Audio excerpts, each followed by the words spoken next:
Thank you.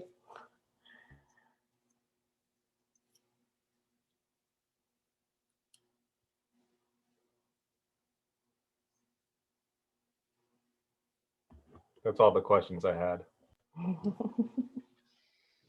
Would it make sense to share any of the last portion of what happened in the park since the feed went down for like the last 5 minutes?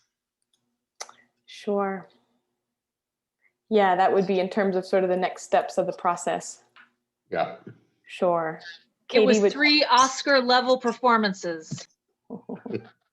If she does say so herself. Right.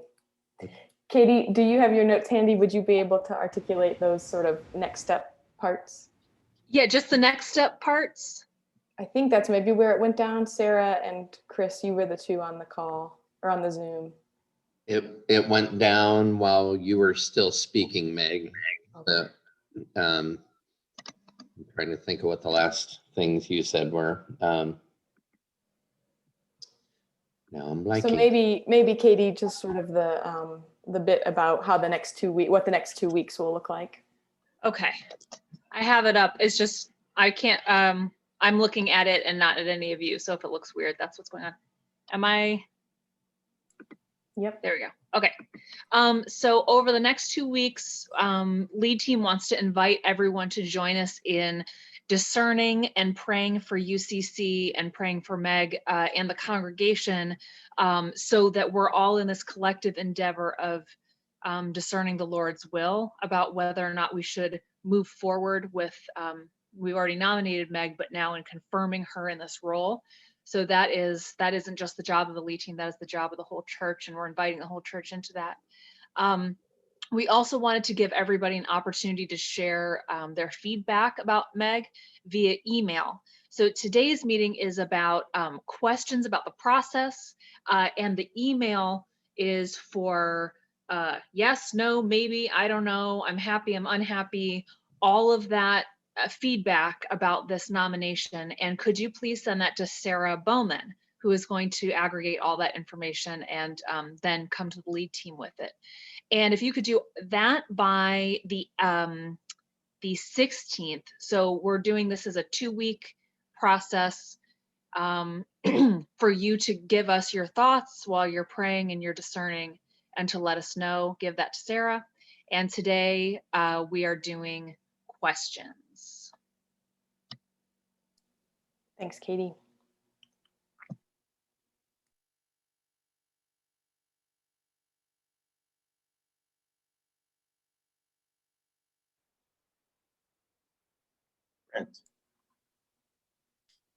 Hey, everybody.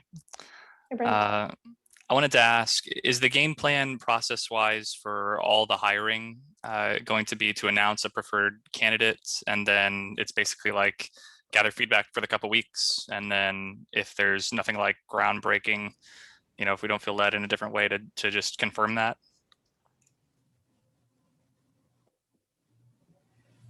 Sarah, can you take that one? Yes, that is the game plan for hiring. We will put in the time and a lot of time discerning. We will have in front of the people chances, you know, lots of interaction and meeting and availability to do that. And then 2 weeks of feedback. And if we get terrible feedback, then we didn't do our job right? So back to the drawing board. Okay, I thank you for confirming that. I ask because it's from just a process perspective. I come from like the business world, and I just, it's weird to announce like a preferred candidate and then go for feedback. I guess I expected, since the roles were just published this week, that was the start of the search process. So it seemed now it seems like it puts anyone providing feedback in this kind of weird place where they would be not just, you know, giving feedback on the roles, but they would be, if they had any concerns about it, they're also kind of rejecting whoever the candidate is at the same time implicitly. Does that make sense?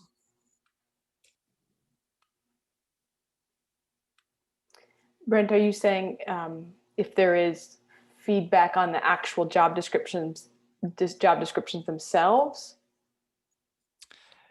Both on the job description or the candidate. I mean, it could be anything. It's all feedback, since there's already a path that's established, that's under review at the point that it's being announced to the congregation, that now you, like I said, you're implicitly rejecting whoever's name has been put forth, even if there would be other options. I think I hear what Brent is saying about even if someone writes an email and says, I don't think this nomination or review process, or I don't think the directional pastor looks like this, because it's now been tied up in the way we've announced it with Meg. It sounds implicitly like a rejection of Meg. Brent, have I accurately reproduced what your concern is? Yeah, and I think it'll be the same thing for anyone that you hire. It's any pushback on the person, or any pushback on that reality in the future is going to be pushback against the candidate, which is just awkward, personally speaking. I would say that the future the candidate of the community pastor, the process will be a bit different, mainly because that unless somebody like comes forward and wants to be considered for the position from inside, ideally it is a longer process where there would be interview stages, and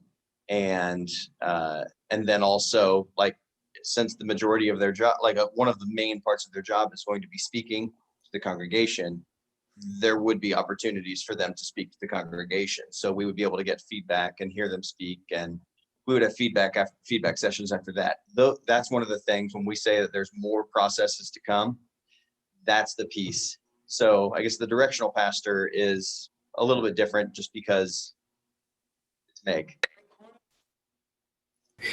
That sort of gets at one of my questions, actually, Derek. Personally, no offense, but Meg, I don't feel like I know you very well. All of my interactions have been you as a representative of the lead team. So like all of the communication that's come out, the shaping has all been lead team. And I don't know how much of that is you, how much of that is them. I've never heard you speak. I don't know if I didn't attend the message for the past about 2 months or so. So I might have missed a point where you spoke actually, and or got a chance to really share from your heart about Scripture and how you use Scripture to apply to life, and help us to use Scripture to live in a way that pleases God. I mean, there's a lot of other things, but otherwise, I haven't really heard you speak that much. So I'm wondering if there's going to be an opportunity for that, because today I think is the longest period of time where I've heard you sort of speak about your personal thoughts about your vision for the church. And so I'm wondering about that. Like, is that going to be something that happens the next 2 weeks, or is it assumed that you're well known enough and enough people approve that we would just take the lead team's suggestion as a good enough recommendation for how you're going to lead the church in the future? Maybe some other members of the lead team can add to this too, but I think it's important, maybe Luke, and thanks for your question, it's to understand the differences between the two roles. And so the community pastor role would be, we're looking at somebody who's doing 50 to 75% of the Sunday morning teaching in that setting. Whereas the directional pastor role is really, I won't say behind the scenes. I mean, I think that's part of the hope, is to do some Sunday teaching where it makes sense. But the directional pastor role is really, really making sure, I almost think about it as sort of a keeping the bumper guards on, making sure that whatever the direction is that of the church, wherever God is leading the church, it would be ensuring that that's the direction that we're moving, that whatever we deem as the focus and the mission of this particular congregation, that we're moving in that direction. It would be about bringing in new leaders, developing up leaders, working with the staff to make sure their giftings are being used and that they're in the right seats, and more or less sort of being an orchestra conductor. That's the best metaphor I have for it, as we're seeking the Lord's direction and moving the church along. So you're right. I mean, I haven't preached a sermon in a formal, in the way that we come to typically think about a sermon yet. I have led a few of the open mics and have done a number of, some sharing on the stage as well. And I hope that that's something that I can grow into. And Meg, you've been doing a little bit, some of the interstitial speaking the last couple months in church, especially reminding, and before, like after worship and before the main preacher preaches, of reminding everyone what is our, what theme are we exploring right now? What did the past 3 people talk about the past 3 Sundays, and summing up. So I would add that to some of your speaking recently. Okay, so it sounds like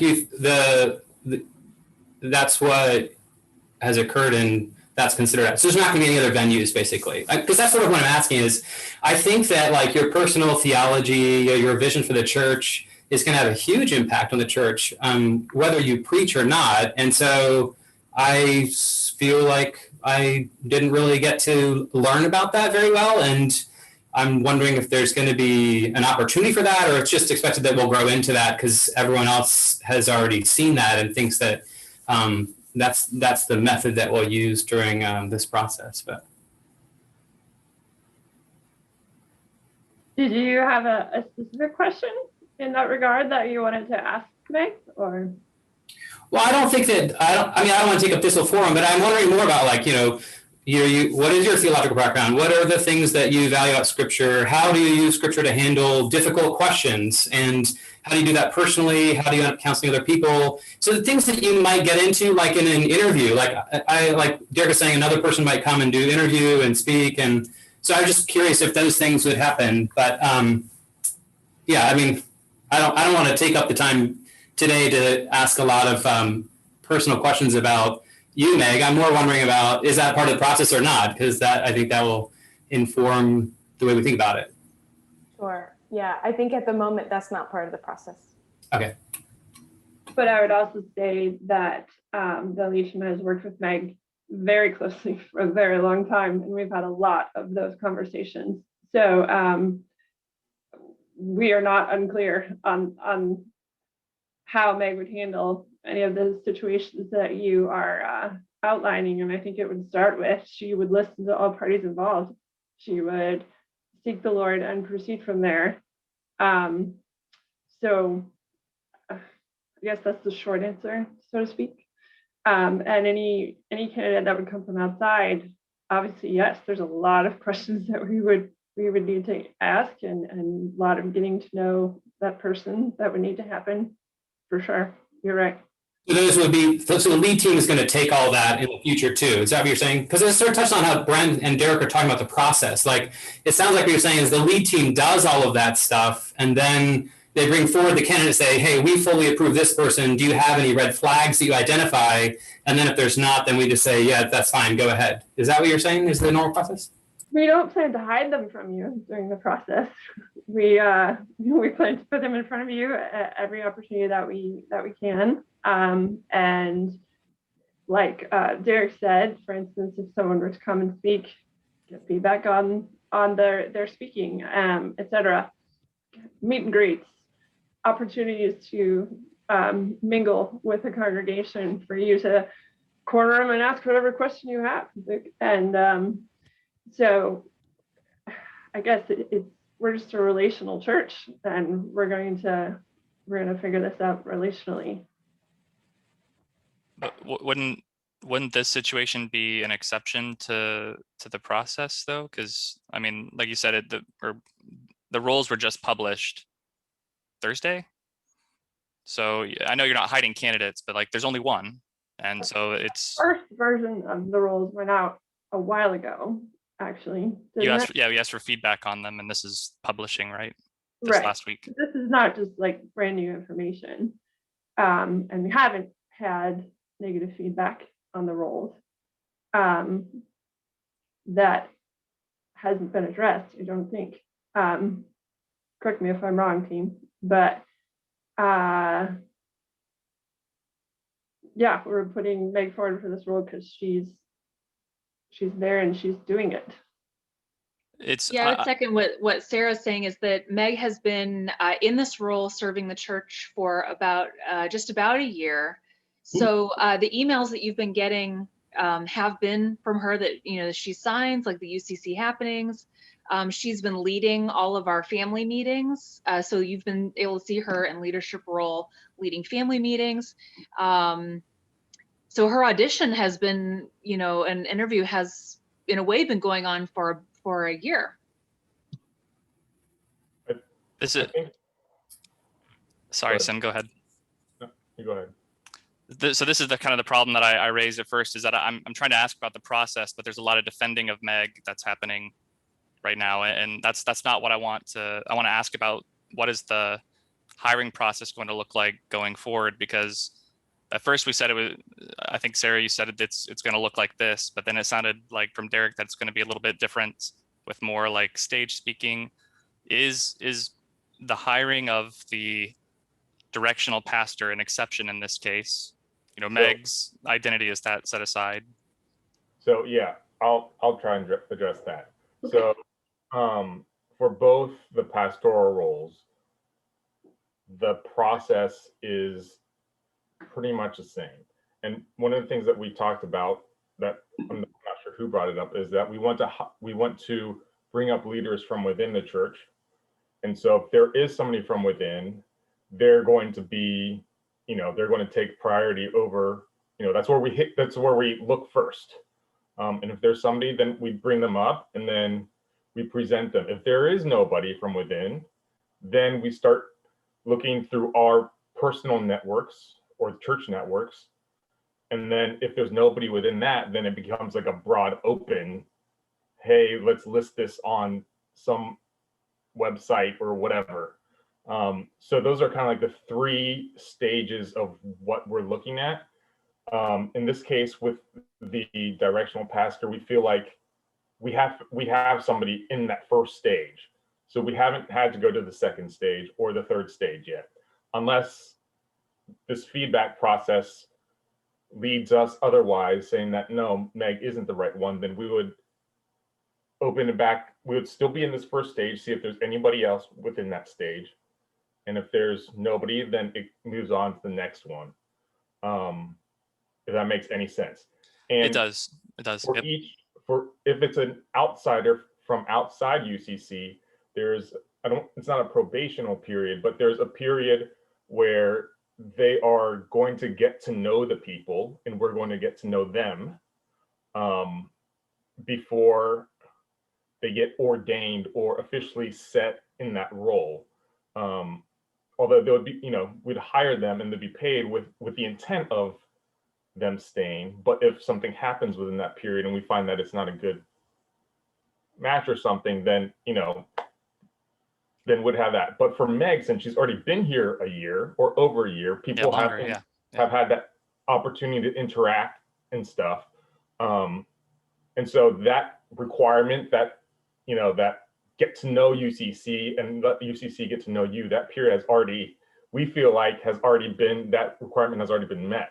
So that's why we're on to the next part of, okay, here she is.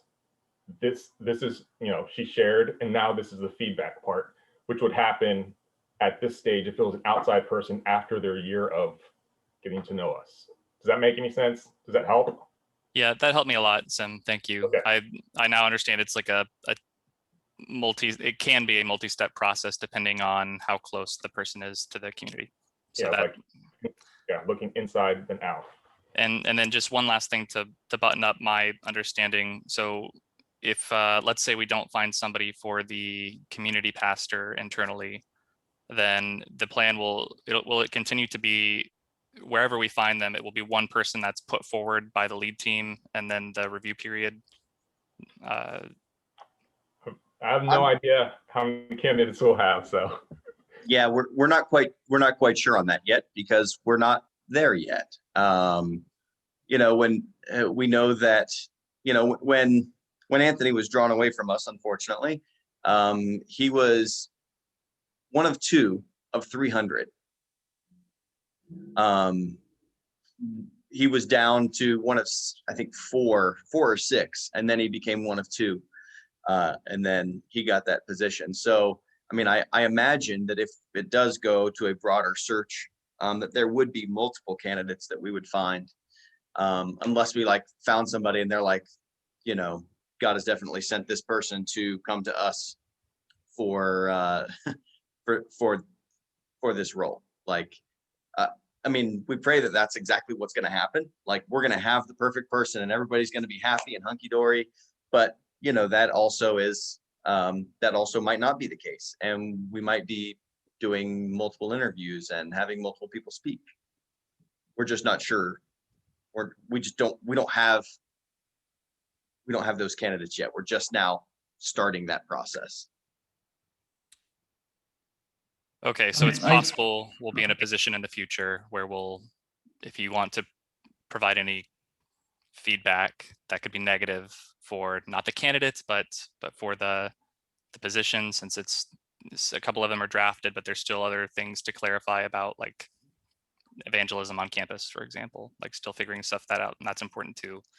So there's still room open. It's possible that we could be in a situation where a candidate is announced for a role when we're still critiquing some things, and we could be in the position where we're unintentionally critiquing the person that's been put forward. Yeah, maybe I should just say I want to be able to provide feedback on the roles. I still feel like it's open. It's really weird talking. I feel like I'm talking about Meg, and that's not my intent. Right. So I I prefer think- not to do that in the future. I'll be more candid. Sure. Yeah. I mean, You're talking about I the roles specifically. We would love to hear your feedback on the roles. Email away. I mean, that's what it went up for. Yeah, and I just want to chime in and say, I mean, at this point, if people have feedback on those roles, we definitely want to hear it. There's not there's time to mold and tweak. We really are designing the process and the path as we walk it. And for the foreseeable future, I'm not moving or going anywhere. And so we'll continue to operate the way we've been operating as we continue to sort of shore up these roles and fill them in. So by all means, if you have feedback, Brent, definitely share it. It's been 8 months.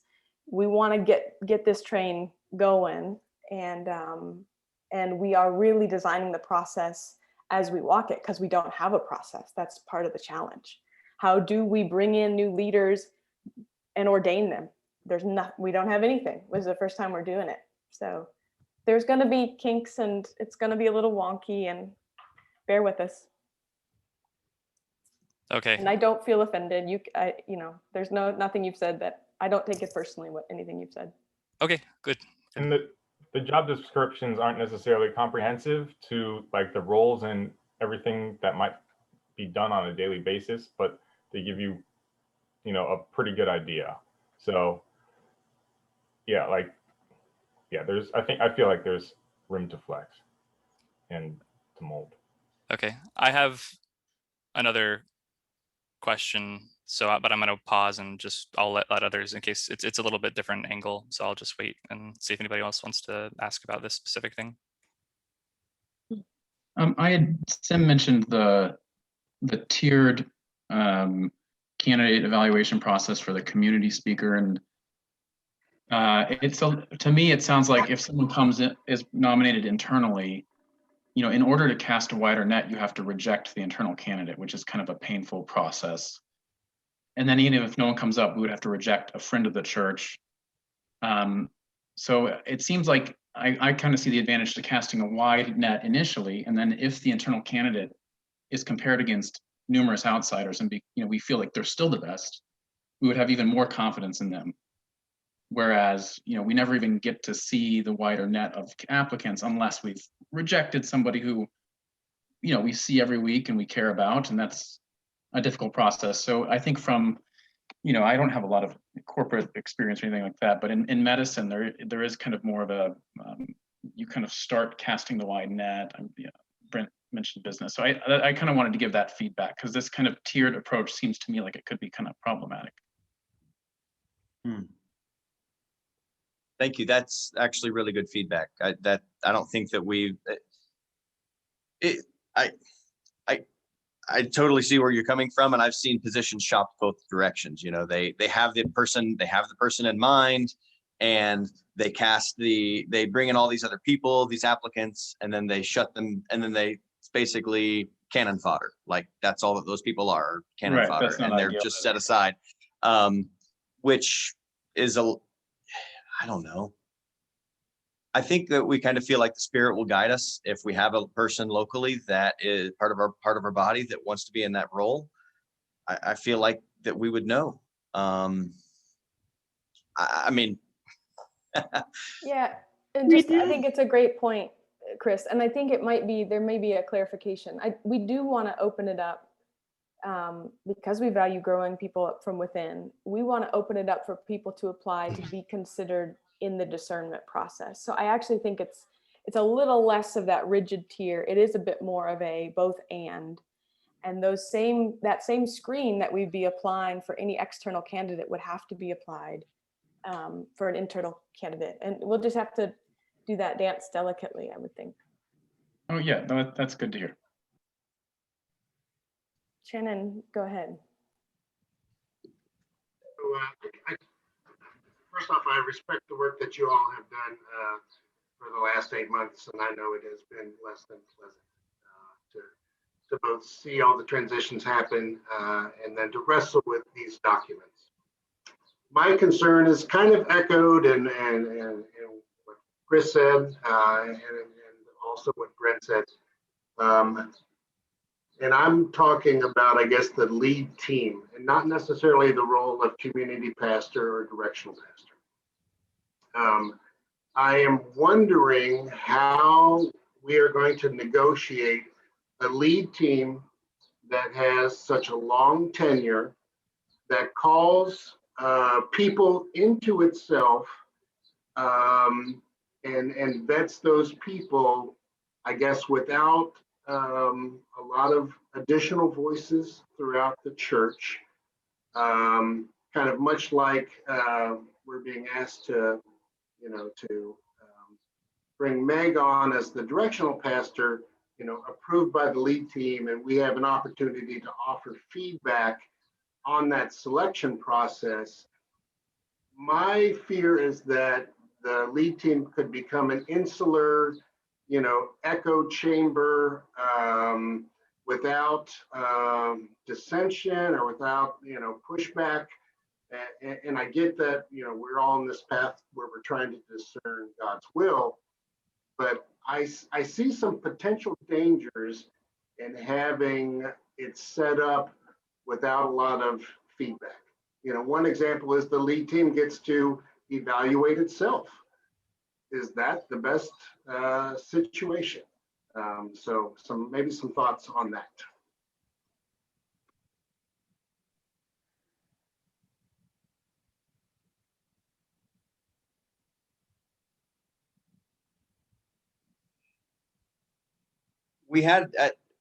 So what was it, a couple weeks ago we had like an all day Friday night, all day Saturday meeting, and some of this process came up. I forget where I'm going with this. Part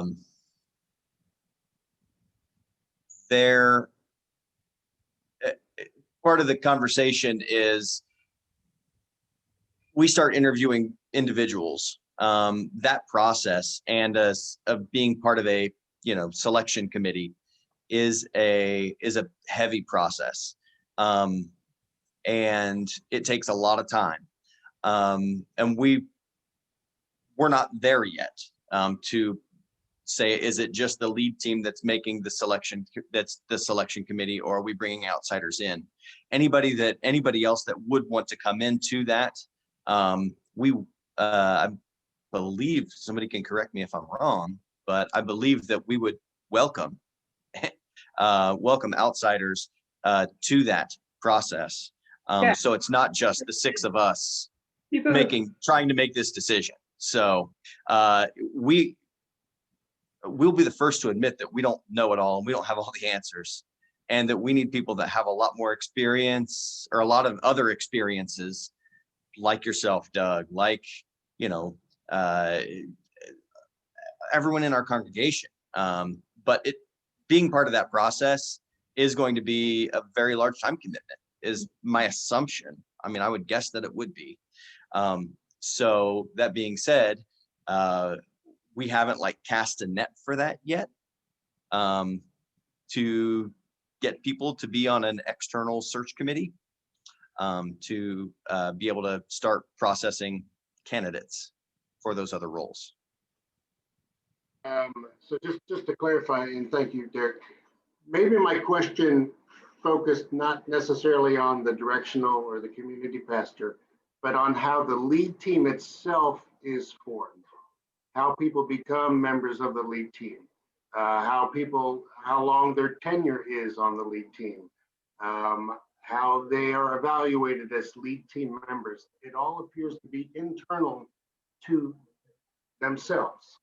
And I believe that's problematic. Okay. Yeah, I see that. I hear that, Doug.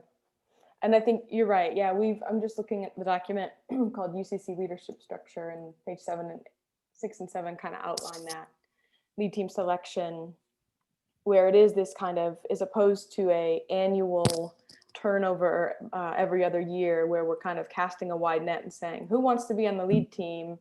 And then there's an annual meeting and those candidates are brought forward and there's a vote. I mean, that's kind of how it's been. And so I think what we're trying to develop is a process that kind of is an ongoing cultivation and development of leaders, to invite people, even if it's not going to be that year, invite people to consider what it might look like to be a part of the lead team, invite some discernment around that, take some time to look at the qualifications of a lead team member, and start to develop that. But you're right, that would be part, in this new structure, that would be part of the lead team's responsibility, is to replace itself and to cultivate new members into leadership. And right now, the way that we've got it shaped is that, again, yep, there would be reviews where the lead team members would be offering one another feedback once a year. There may be ways that we want to bring the congregation into that. It's just tricky because it's hard to offer feedback for someone that, if you haven't worked with them in really an in-depth way, to your point, Luke. But yeah, I hear what you're saying, Doug, and I think that's good for us to look at a little closer perhaps and seek some counsel on.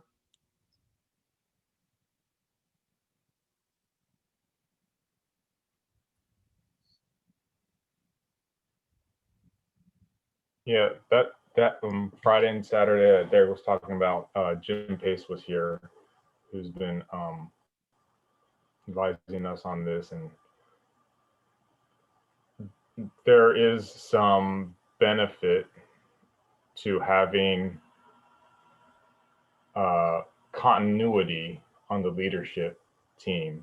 So balancing that with opportunities for others to be on that group or become a part of that group. We're not trying to, we're not set like this. And I don't think that's the intent, like Meg said, moving forward.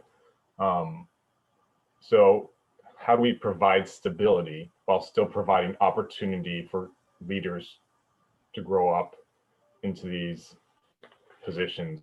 And that's the challenge. So we'll see how it goes. Yes, I'd be happy to find somebody to raise somebody up into my position. That'd be wonderful. Part of the reasoning behind the lead team members cultivating other leaders thing too is because all of us have experienced the trial by fire that it is to be just dropped into the lead team and not really know what that means, because our structure was so vague before.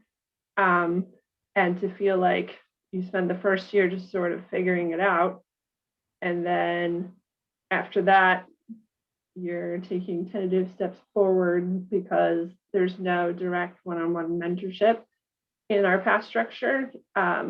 So we're trying to mitigate that too.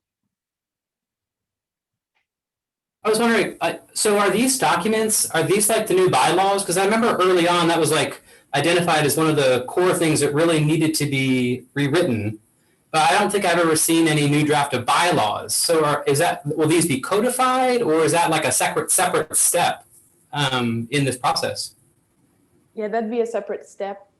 So it's been suggested that we live into the new structure for about 12 months and then tweak bylaws.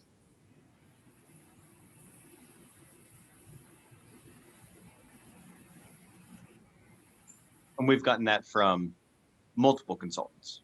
That's not just, yeah.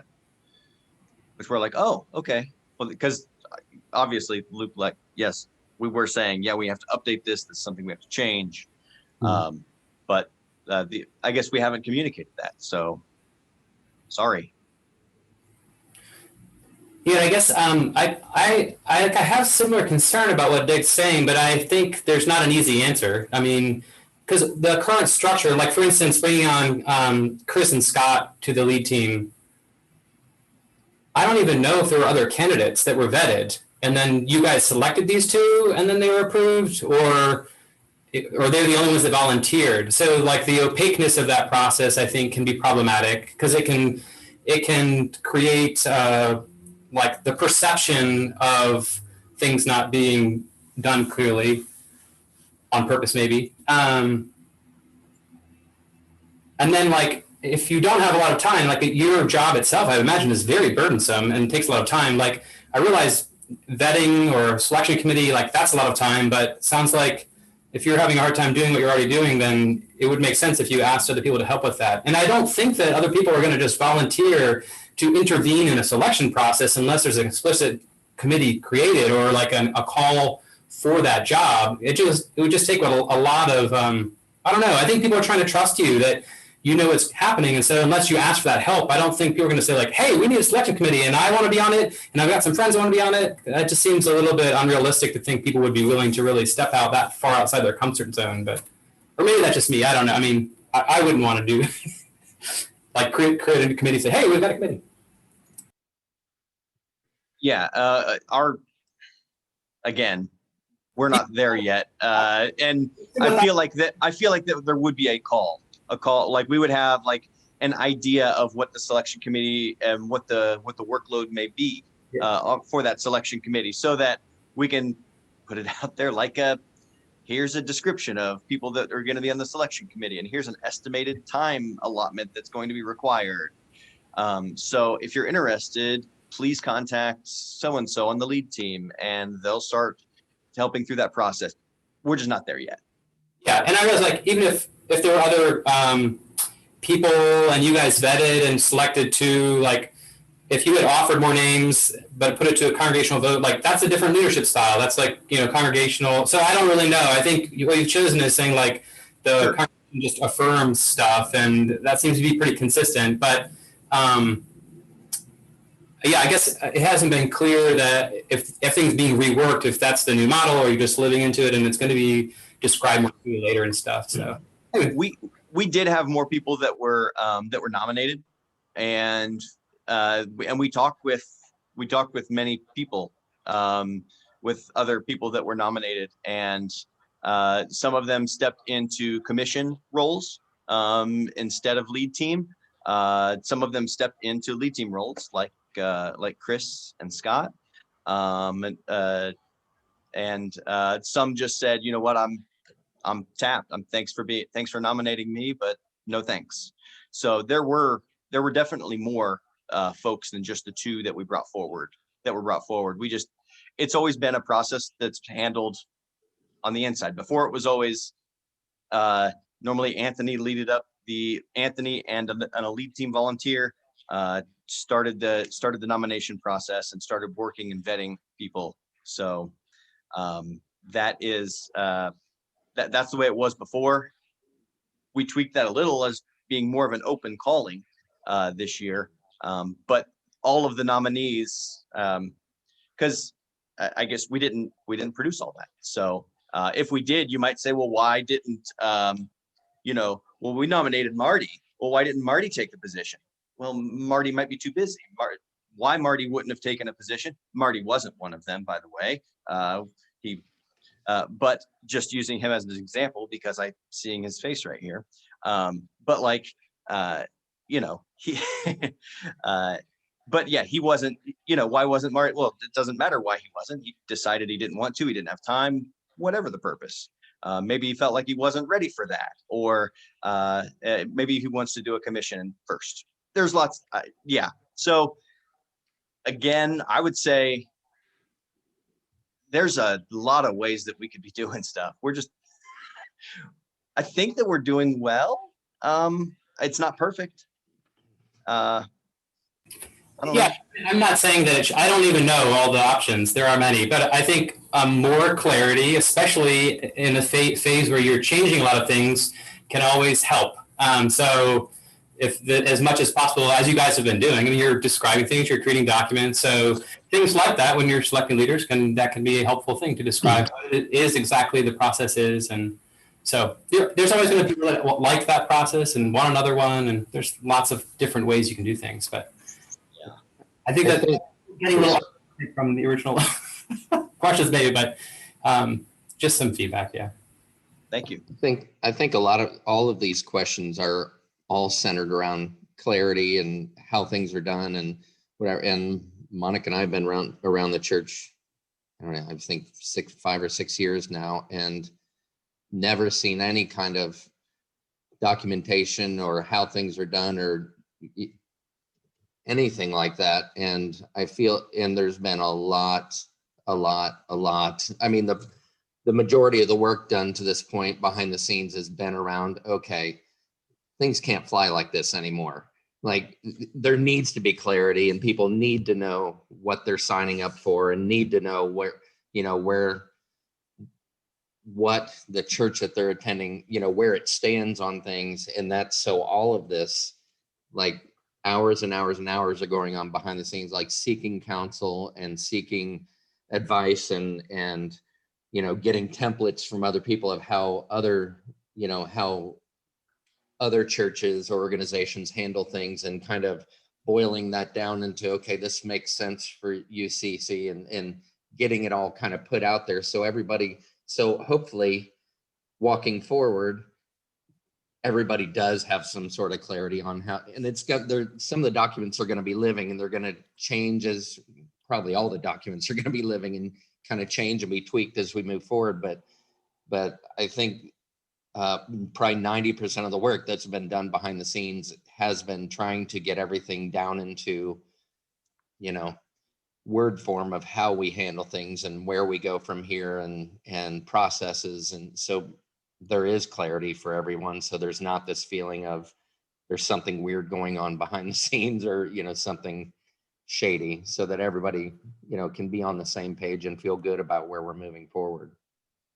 We're also trying to ride the line between burying you in details, right, and giving you clarity too, because that is a line that can be crossed as well.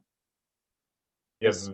Yeah, Luke, you might be really good at like reading lots and lots of material that's really finely wordsmithed. I'm not. But there have been pages and pages and pages of stuff that's been created and documented, and it's to a certain point, it's like, oh my goodness, like we're not hiding anything from anybody, I don't think, but like to go through and read everything would take, it's like a large novel.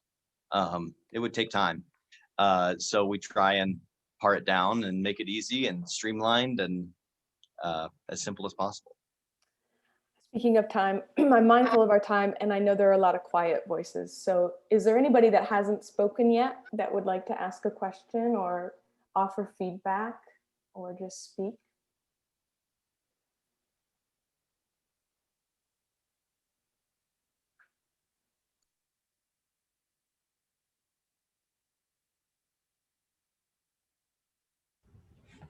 Yeah, I can ask a question. I'm curious, in a document from the end of June, the UCC Vision 1, there was a line that said, In the months of July and August, the lead team will be working with Jim Pace, who will help us discern the theological stream and hermeneutic that UCC is going to live within and how that stream shapes perspective. And I'm just curious if there's an update on that comment. It seemed like something about that wasn't addressed in the updated documents that we got on Thursday.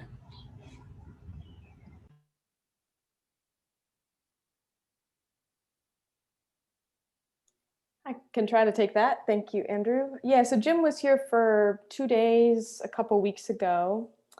And really one of the main things that he was here to do was to help us look at our roots as a church that has grown out of the Restoration movement, a church that has largely been a part of the missional theological stream.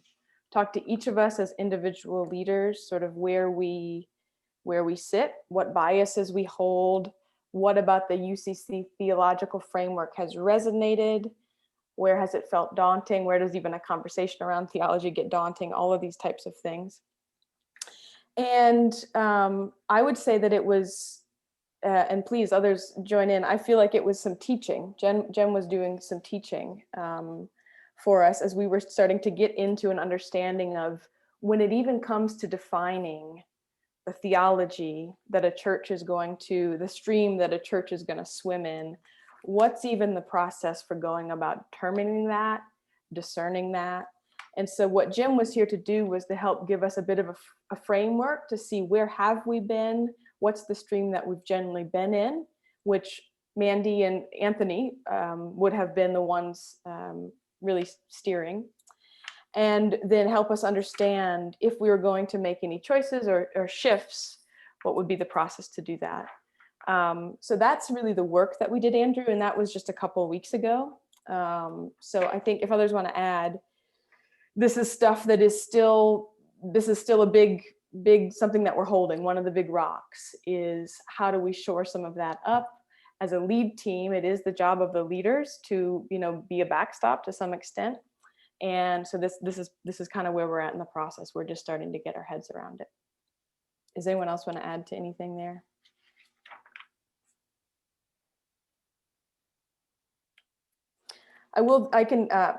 Jim gave a helpful example that I can share. So his church, NLCF in Blacksburg, might have been about 10 years or so ago now, for up until that point, they did not ordain women. And about 10 years ago, there was a sense from the leaders that maybe the Spirit was moving them in a new direction.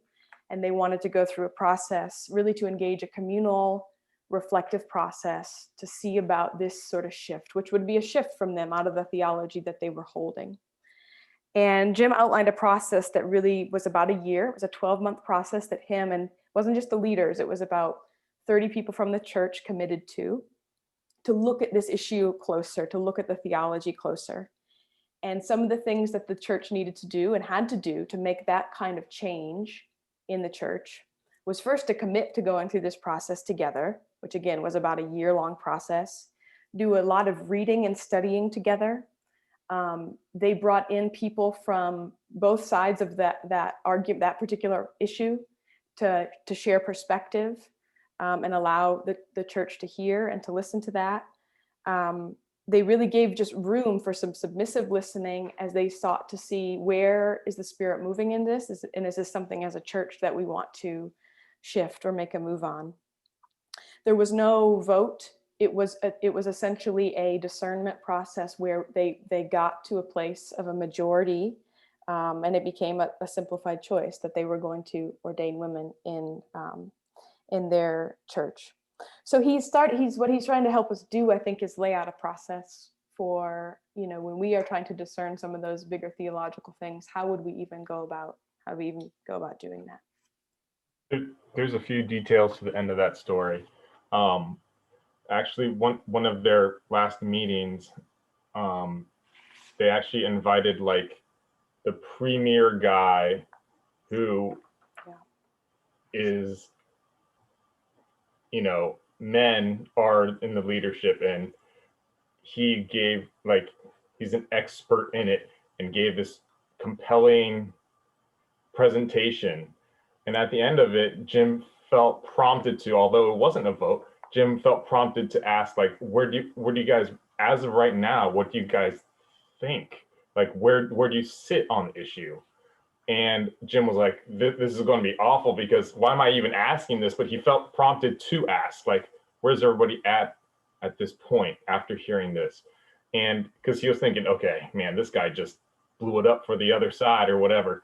And, but surprisingly, after hearing that, I think it was like 14 out of the 15 that were on, it was some ridiculous number, something like 14 out of 15 that were leaning towards not letting women into leadership had said, I actually think, yes, we should be leaning into this and the change. And that's actually, like, when she says majority, it wasn't just like 51%. It was like a big change. Like, it's just this, how the Spirit works. And I think that's one of the big things that Jim keeps reminding us, like, the Spirit is working in us as UCC and us as leaders. And if there is going to be somebody that, or some change or something that comes here, it's going to be, the Spirit is going to lead, and that's part of it. It's more than just our intellectual, like, let's figure it out, let pros and cons and hash it all out. I mean, there's, I'm just blabbering on and on, but you guys, the point is that the Spirit does its thing in surprising ways. And I think we have to trust that as we let the Spirit work, that he will do the work that he wants to do in us and in our body. Go ahead, Brent, sorry. I raised my hand just in the middle because I still had that question from a while ago, but it's not related to what you were saying. I just wanted to note that I still had a question. I just have a quick backup statement for the previous topic, if that's all right, Brent. The other part of what Jim was trying to convey to us in that teaching was that it's important for us as UCC to inhabit where we are as us and not have whoever comes into leadership bring their ideas and impose them on our body. So that we are not, we're not changing character every time we change leadership, if that makes any sense. I think that makes sense. And I think the process that was described at Jim's church seems effective. I don't know that we have, my only thought is, we don't want an outside teaching pastor to impose their style of theology on us. We want to be synchronous, but it seems like we need to have a simplified version of this just to offer someone who is going to be doing most of the interpreting of Scripture to us to know that they're going to be, again, synchronous with the community they're going to be leading and teaching. So is there like I think the long range decision making seems like a really interesting, important process, but is there a shorter range plan so that we can offer up a clear picture of what the church not necessarily stands for? That's kind of the whole question of clarity we've gone back and forth on, but something to offer the search for a teaching pastor so that we they know where we stand and we know who we're looking for. Yeah, that's the right question, Chris. That's why we had Jim come in, because I think we were sensing that in order to bring aboard a teaching pastor, someone who would be doing the majority of that interpretation of Scripture, they're going to want to know, where do we stand on this, this, and this? And I think that's kind of the dance we're trying to do at the moment. So the lead team and the congregation could just adopt the perspective that we're going to hold on certain things. And then to any new pastor coming in, we'd say, well, this is where we're at. Or we could bring somebody in that knows exactly where we're at in the process and says, we are in the midst of trying to shape perspective on a number of different things. Here is historically where UCC has been for the past 5 to 10 years. Here is historically even more sort of the roots of our church. Here's the context in that, that we're operating in, and invite that person into the process to sort of shape with us. So I wish I could be clearer on that, and I hope that makes some sense. I think we're just we're right in the middle of that. And for some of those who might not know, the stream that we've been in is the restoration movement. And somebody else will probably explain that better, Marty. Just if we haven't put that out there, that's the stream that UCC is coming from.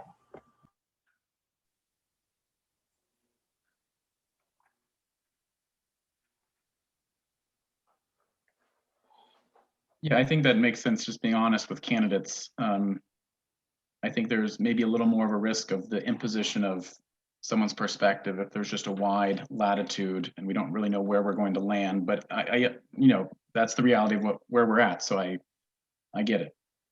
Right, and I think we wouldn't want somebody who just lands on whatever the lead team thinks. And we, at the same time, we wouldn't want someone that just comes in and imposes their perspective. And so this is part of the new model that I think we're trying to live into. Is it is deeply relational. It does require a lot of different conversation and mutual submission and sharing of perspectives. And part of the thing that's so hard to explain and so hard to sort of have a definitive, to put logic around, is that so much of it is it's a discerning in the spirit. And it's hard, and I'm sorry, it's hard to sort of describe that is a key part of the process. And I wish it was easier to quantify, and it just isn't. But we've been living in this for about a year, more than a year now. And that's what I think gives me confidence that this is the way forward for us to navigate some of these things collectively. I guess my feeling in response to that, so I don't know if this is very cognitive or actually a question, but is that what I feel for the past year is that whenever people talk about coming from the restoration movement, it's like it's pregnant with more uncertainty than it is certainty. It's like, well, we used to be there, and it's sort of more like we don't know where we are now, but we used to be over there. And so it's I don't know if that's true, but that's sort of the sense I get as people continue to sort of say, like, well, we used to be there, and we're reevaluating what our mission and vision is, and theology really informs that. So I guess that's the feeling I come away with, and I wonder, do you think that that's inappropriate, inaccurate, or is it sort of where we are?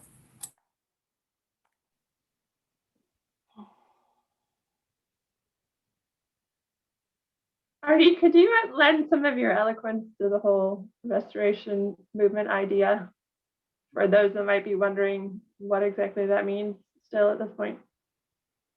Well, and that's part of the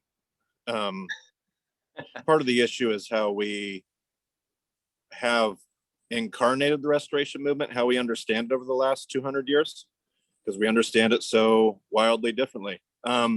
So when you say we're restoration movement to an awful large group of people, that means something and so that's I think what leads to that hesitancy of, and then the restoration movement naturally just doesn't talk about, we're so anti-denominational, we're so bent towards autonomy.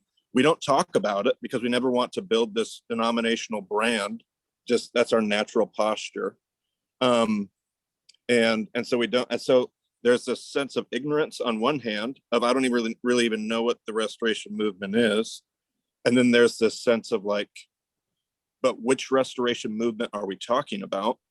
And so I think part of the discussions that I've been able to hear or be a part of or whatever, like the restoration movement has always been this group of people that lived in that exact tension that I think, Luke, you're identifying of what we have is we have Jesus and we have the Bible, and that's unbelievably messy.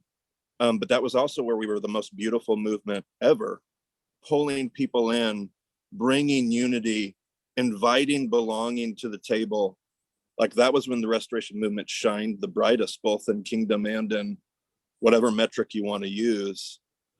And then we started figuring out all the ways we were going to define ourselves and exclude ourselves, and that started changing and shaping the movement, probably not for the better. So when the restoration movement is banging on all cylinders, it is actually, I feel like, defined more by this like but give me more definition, give me a creed, give me, and yet this movement says, no, just give me Jesus and give me the Bible.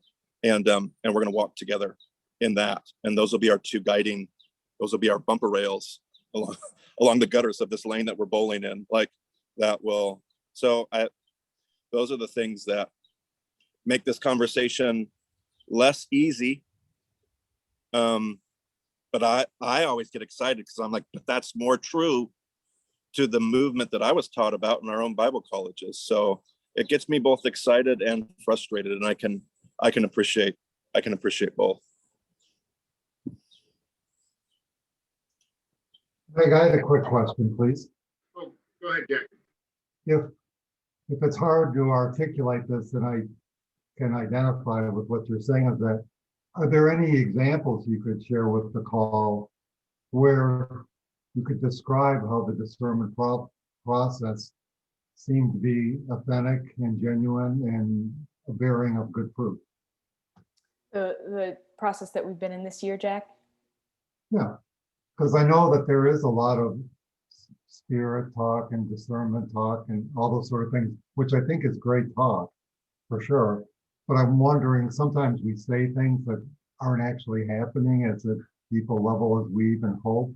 Mm-hmm. So I'm not trying to put anyone's feet to the fire. I just thought, since it's difficult sometimes to articulate this spirit who goes where he wishes sort of thing, but you could talk to some examples where people were in unity of understanding, for example, and the decisions that arose from that seemed to then prosper other things and was somewhat generative, for example. And I don't want to answer my own questions, so I'm going to stop.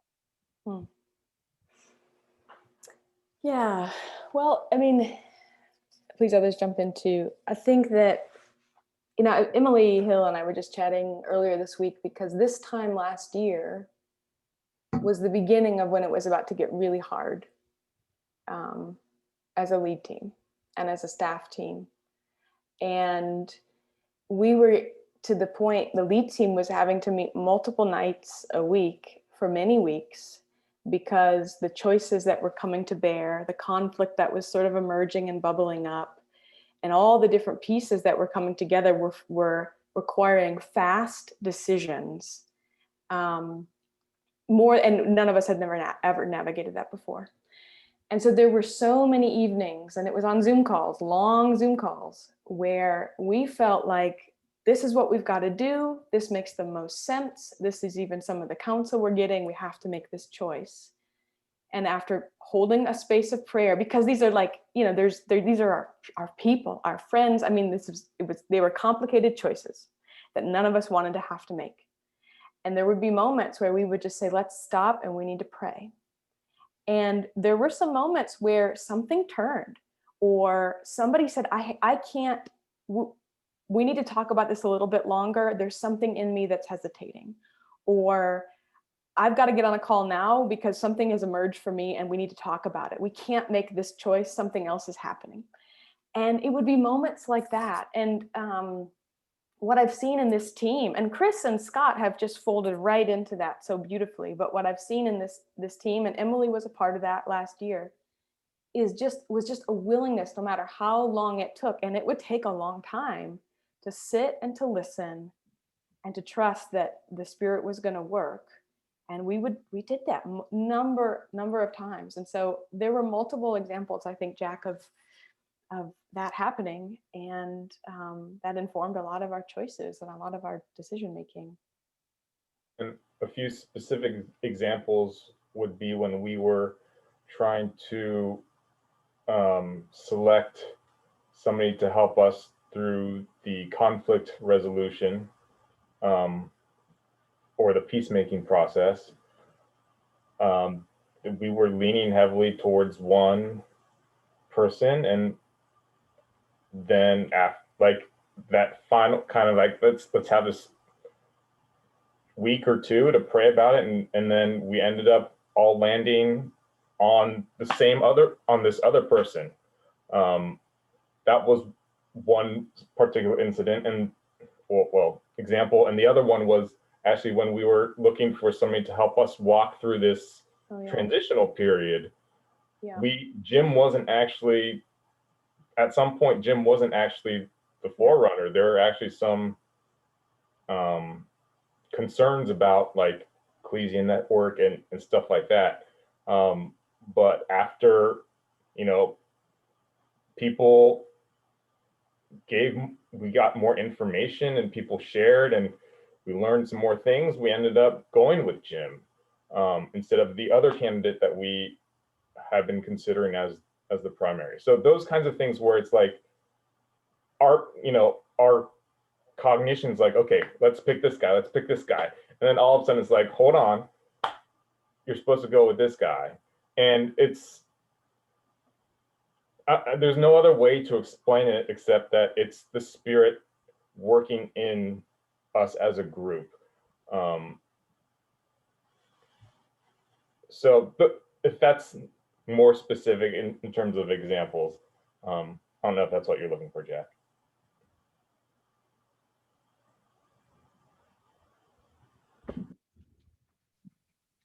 Go ahead, Brent. Oh, okay. Here, let me take my hand down. A second. Lower that. Oh man, sorry, I was in my own world there for a moment. I wanted to ask, going back to process, if for the community pastor, if we could get more solid information about what the plans are for responsibilities for student ministry. I see that one of the responsibilities is encouraging the engagement with campus, but from my perspective, that's I know we're trying to like build some foundation here with some roles, but to me that's kind of part of the foundation, and it's really hard to think about feeling confident in a role or a candidate without knowing what they're going to be doing with campus, UC specifically. So is that something you guys are planning to treat as like a critical thing to define first, or not? Yeah, I think it's actually it's bigger than the community pastor. I think the whole purpose of even walking through and trying to realign what's the mission that this church was planted with 32 years ago in the first place.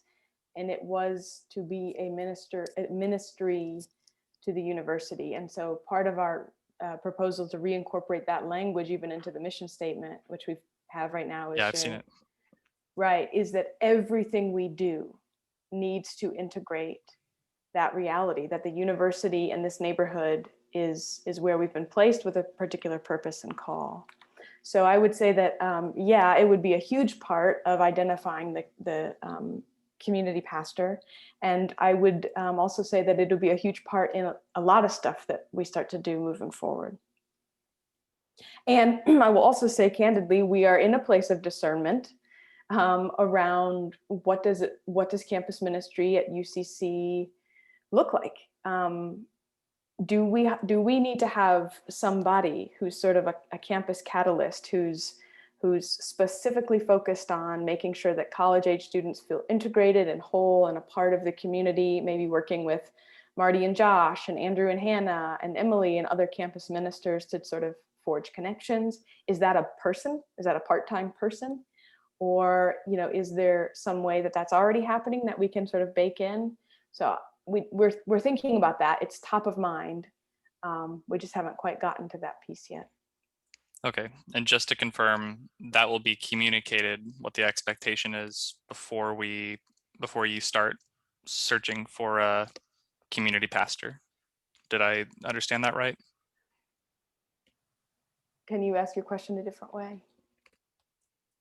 Will we know whether it's going to be baked in or a part-time role or any of that kind of stuff, what will be done and whose responsibility it's going to fall on for campus ministry before you start looking for a person for the community role? I see. Good question.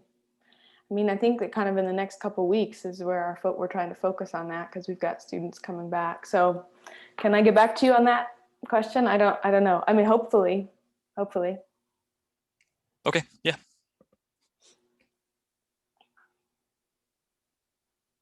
Yeah, we've spoken about at the beginning of this meeting, so the next steps on the selection of the pastoral roles. What are next steps with the other two documents? Doug, it's a little echoey. Can you come a little closer? I was wondering, sorry, don't mean to scare anybody. Wondering what some next steps are with the other two documents. I understand the next steps that were articulated regarding the directional pastor. What are some next steps with the other two documents?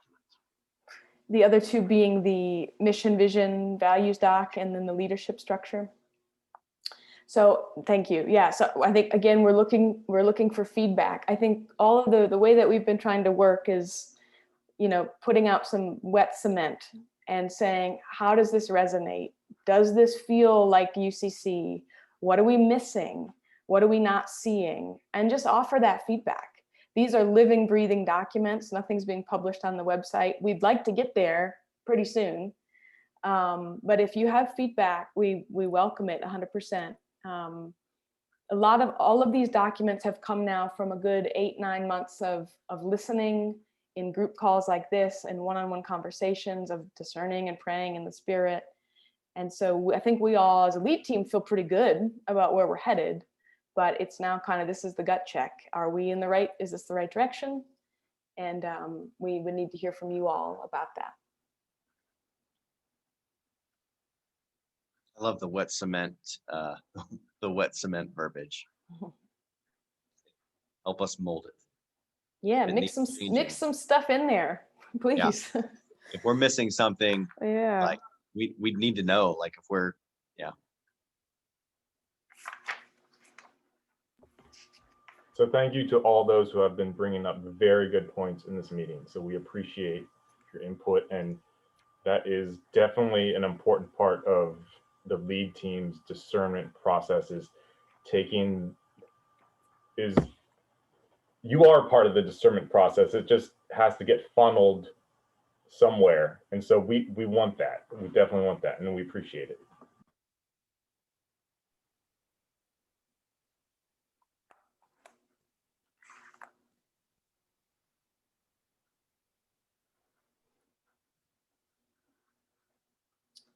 Any other final words or thoughts or questions before we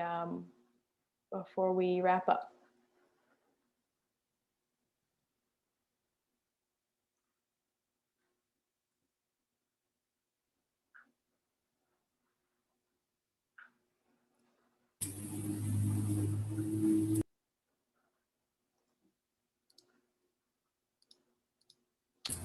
Meg, this might be for another talk, whatever, but I had asked an email this week about the cafe, like how to, because, you know, reworking the mission and vision, that's like a pretty large chunk of the building, and it takes in some of the finances for roles. So I was wondering, like, how does it fit into the church? Is that underneath the church? Is it a separate organization? Is that something you guys plan to address, or is that like a topic that's way down the road, or just curious? The cafe is a DBA of University Christian Church. So it's University Christian Church doing business as Rose Street Cafe. So it's a 501(c), just like the church. And it's always been a ministry outreach. It just now is starting to become a little more blended because we've realized how much it can be the forefront and the face of UCC. And it brings a lot of people into the environment. And so that's why you're seeing a little more structure around Rose and how it feeds and works conjointly with UCC. Yeah, thank you, Kara. And Kara does fantastic work behind the scenes mostly, but you all should know that.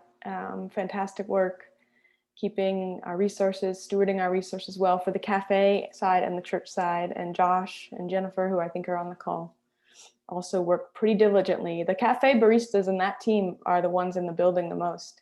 And 7 days a week, they're there caring for it. And so yeah, it's a huge vehicle, I would say, part of our ministry. And we're looking, it's always under the frame that we're trying to look through, Luke, as we're shaping new ideas and direction. It's where does Rose Street fit into this? How does Rose Street align with this? Where does it deviate? And is that okay? Or do we need to realign? Yeah, it's top of mind.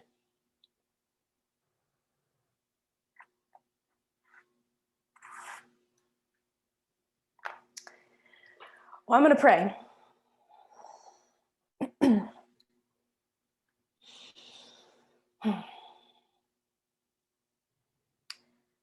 God, thank you for your church. Thank you that you call us to join you and to participate in your work in the world. God, I ask that that would be the forefront of our community, that we would seek to know what it is that you're asking of us in our particular neighborhood, in our particular context, at this particular time. Lord, I ask that you would help keep our focus on you, that we would never lose sight of the mission that you've entrusted to us, that you've invited us to join you in. God, I pray that we would embody that great commission that you've given us to go and make disciples of all nations, that we would proclaim the good news because it actually is good news, that we would pursue and practice reconciliation because that's what you call us to, that we would be a church family that knows how to disagree respectfully, that sees the dignity in one another. God, and as we continue to navigate this mess, I ask that you would continue to show us all the ways that you are providing. And there are so many ways. Thank you for the people on this call, for the people that you've brought together who care so deeply about UCC, those who've been a part of the church for 20 plus years, and those who are just dipping their toe in. Help us not lose sight of those people. God, I'm mindful of who's not on this call and the people who find refuge and home and hospitality every single day in our cafe, and who come because they know that they need the good news, and that is what we have, that is what we embody. So in all these conversations around theology and process, which are important, Lord, and I thank you for them, help us to not lose sight of the bigger picture. Thank you for my friends. May we have good afternoons. It's in Jesus' name we pray. Amen. Thank you everyone for joining. Thanks, Megan. Thanks, lead team. Yes, definitely thank you all, especially. Thank you, Chair.